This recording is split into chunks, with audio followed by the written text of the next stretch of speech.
still you remain. It is a wonder you have managed to live so long.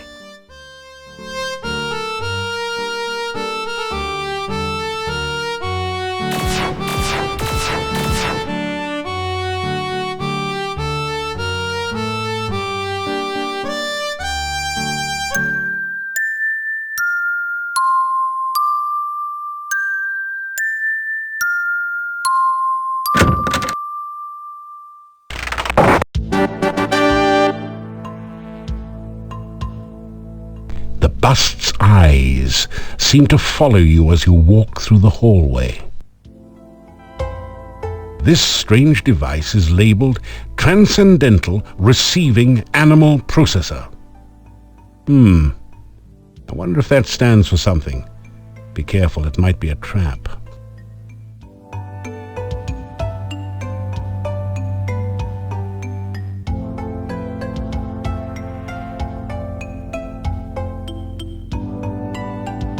Oh no, you've been Antwerped! Fortunately, these are just baby Antwerps, so the attack wasn't fatal.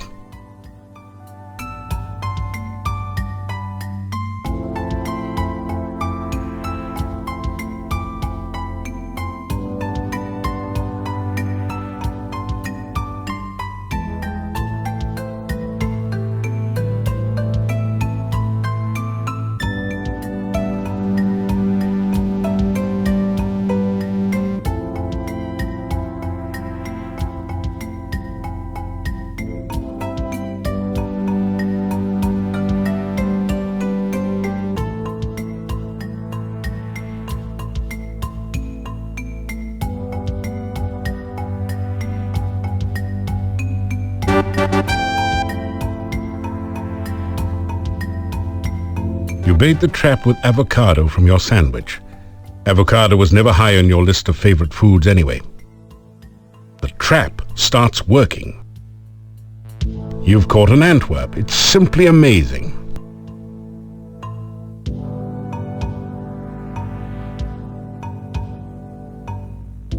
This is the Antwerp maze.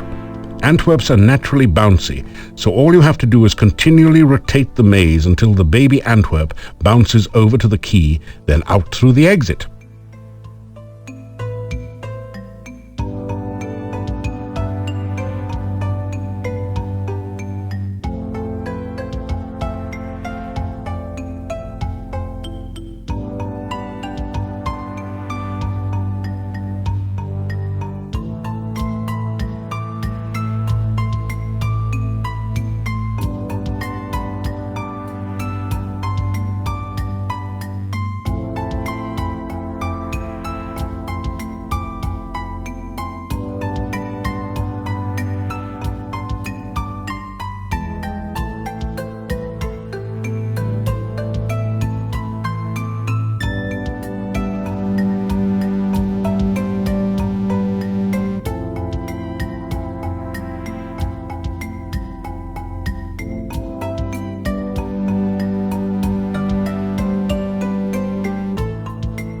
Congratulations.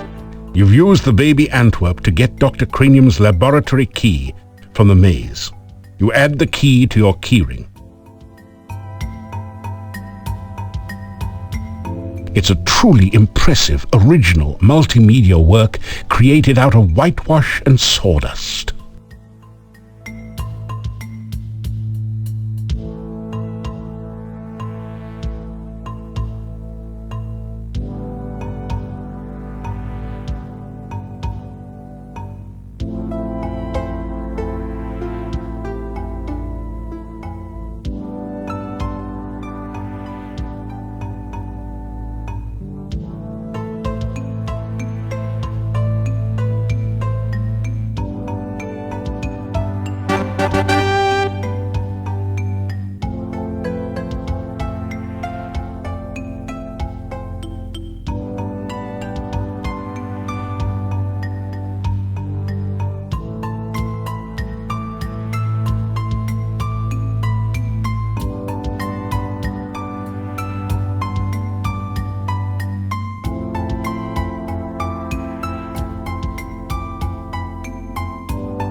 Great!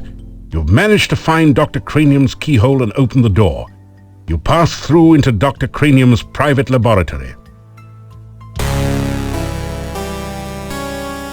Quickly, Igor, the fluid! I must have the fluid! Oh, excuse me. I thought it was Igor coming in to assist me. He helps out in the lab sometimes. Now then, what can I do for you? Dr. Cranium has an orderly personality, so he likes to arrange things in tables.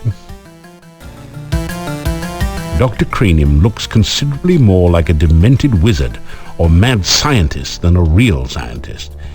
Despite his white hair, you suspect that he's no more than middle-aged. He also seems to have developed a significant paunch.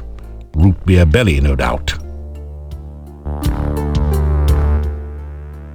My name is Dr. Cranium. I am Moldavia's chief scientist and a certified genius.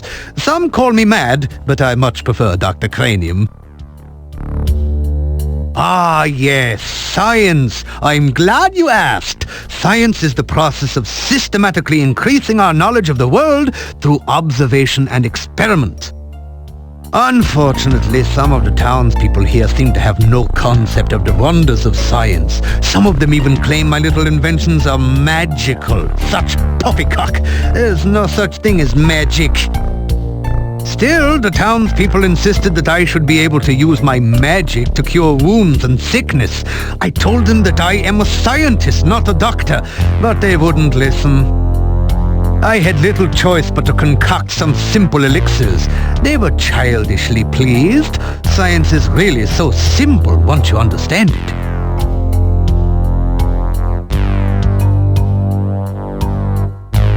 Igor is the gravedigger and tombstone carver.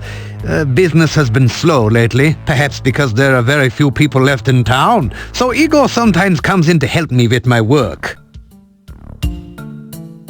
Igor has had less work of late. The forest is just as dangerous, but there aren't very many people left in town who are stupid enough to go out there at night, you know. I like to think of it as a sort of evolution in action. Igor is carving out quite a niche for himself in the gravestone business. You might say he is well on his way to becoming a rock star. Then again, you might not. The cemetery is outside of town to the east. It has proven a fruitful source of materials for my experiments. There are also some interesting and cryptic puzzles to be solved there.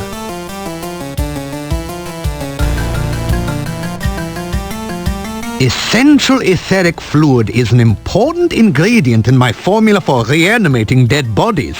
It contains the essence of the element of water, the most important ingredient in life science. This laboratory is where I perform some of my most important research. Lately, I have been trying to bring life back to a dead body and to brew the perfect cup of tea. Reanimating the dead is just another day's work in the life of a scientist. Even science cannot bring a person back right the way they were, but one can use scientific principles to restore the semblance of life and energy to formerly dead flesh. The one alchemical combination that I have thus far been unable to fully analyze is that of a good cup of tea. I'm sure there must be a way to duplicate the effects of nature, but the results have not been promising so far.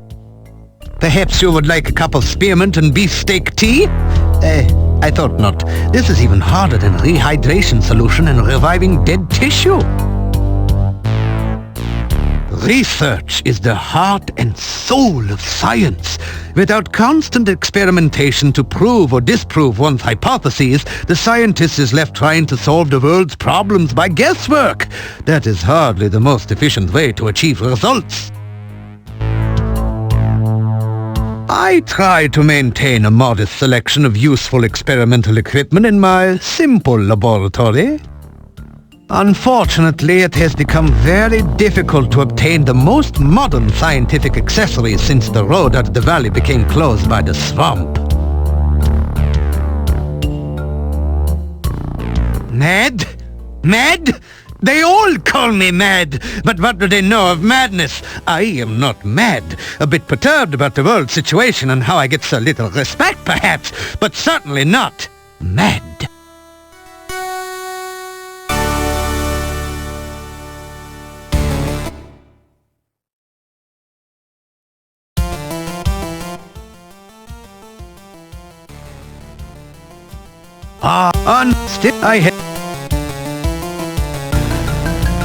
Oh, you must mean my patented healing drink. You may have my last one.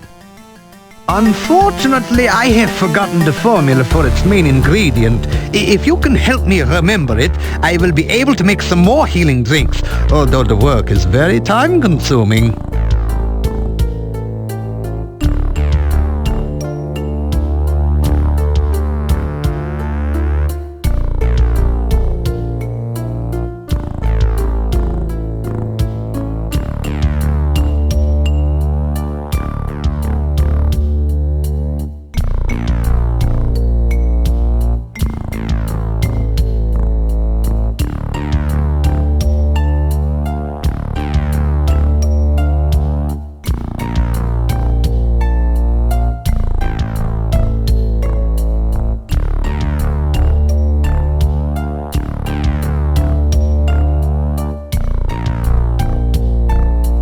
Thank you. With that information, I'm sure I shall be able to create some sensational scientific solutions. Oh, you must mean my new universal poison antidote. You may have this one, but I will need some help with the formula to make more. Also, I am afraid I only have time to make one each day.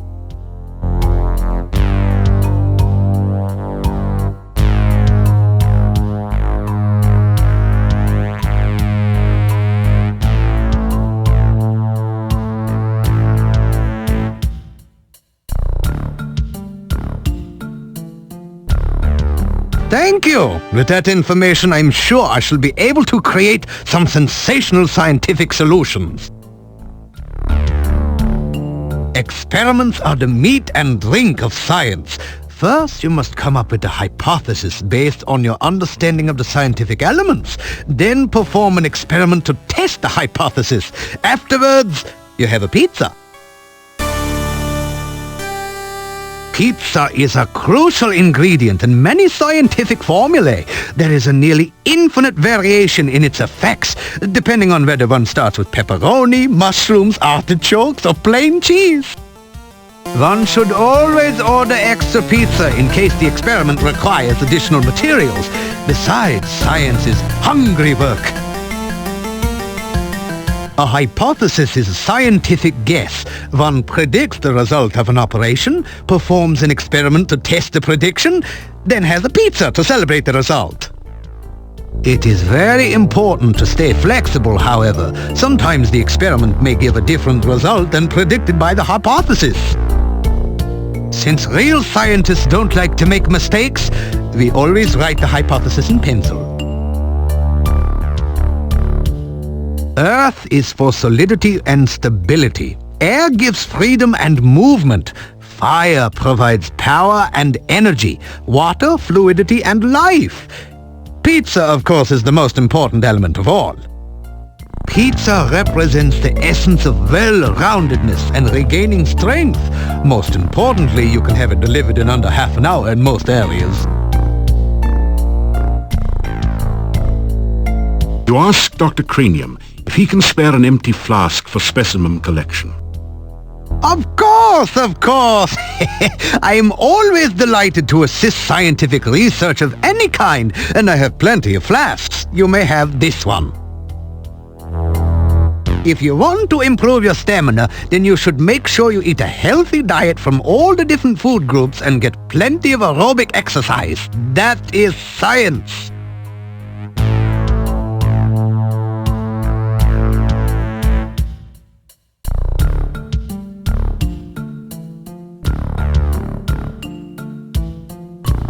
Come back and visit again.